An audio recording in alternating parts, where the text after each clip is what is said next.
Il est des hommes que l'histoire façonne et d'autres qui façonnent l'histoire. Lénine appartient à la seconde catégorie. Sans lui, le XXe siècle n'aurait pas été le siècle des révolutions.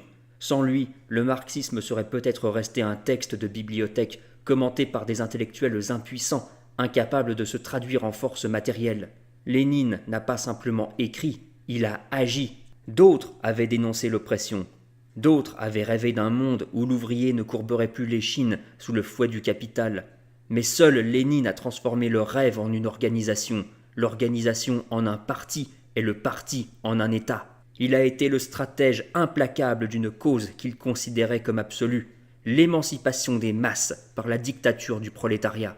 Lénine n'a pas été qu'un révolutionnaire, il a été un théoricien. Avant lui, le marxisme restait une idée en suspens. Fallait-il attendre patiemment que l'histoire suive son cours? Fallait-il espérer que la bourgeoisie s'effondre d'elle-même sous le poids de ses contradictions? Lénine a balayé ses hésitations d'un revers de main. Il a posé un principe fondamental. La révolution ne vient pas seule, elle doit être provoquée. Il a compris que le prolétariat, livré à lui-même, pouvait rester prisonnier de ses chaînes pour l'éternité.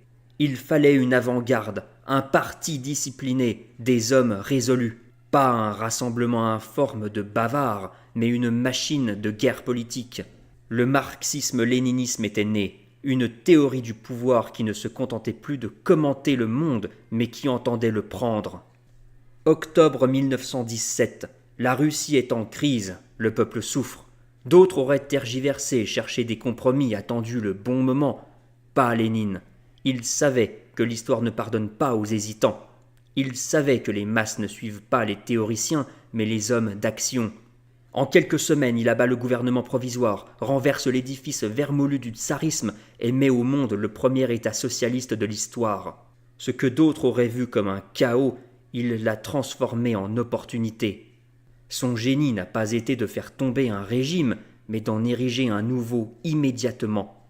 Là où la Révolution française avait mis une décennie à trouver un ordre stable, Lénine a imposé en quelques mois la dictature du prolétariat.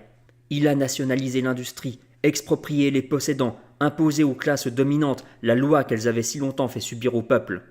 Son œuvre n'a pas été un simple coup d'éclat. Il a consolidé la révolution dans le feu et le sang de la guerre civile. Il a brisé les armées soutenues par les puissances occidentales. Il a compris que l'idéalisme seul ne fait pas une nation et il a forgé l'URSS par une politique implacable. Discipline du parti, centralisation de l'économie, terreur contre les saboteurs et les contre-révolutionnaires. Il est mort trop tôt, son corps n'était pas à la hauteur de son esprit, mais il a laissé une machine en marche, une idéologie structurée, un État solide. Sans lui, pas d'URSS. Sans lui, pas de socialisme réel. Lénine n'était pas un homme, il était une époque. Il était la preuve que la volonté, lorsqu'elle est alliée à la stratégie, peut tordre le cou au destin. Il a montré que l'histoire n'est pas écrite par des forces abstraites, mais par des hommes capables d'imposer leur vision au monde. Certains l'ont trahi, d'autres l'ont critiqué, mais aucun ne l'a dépassé.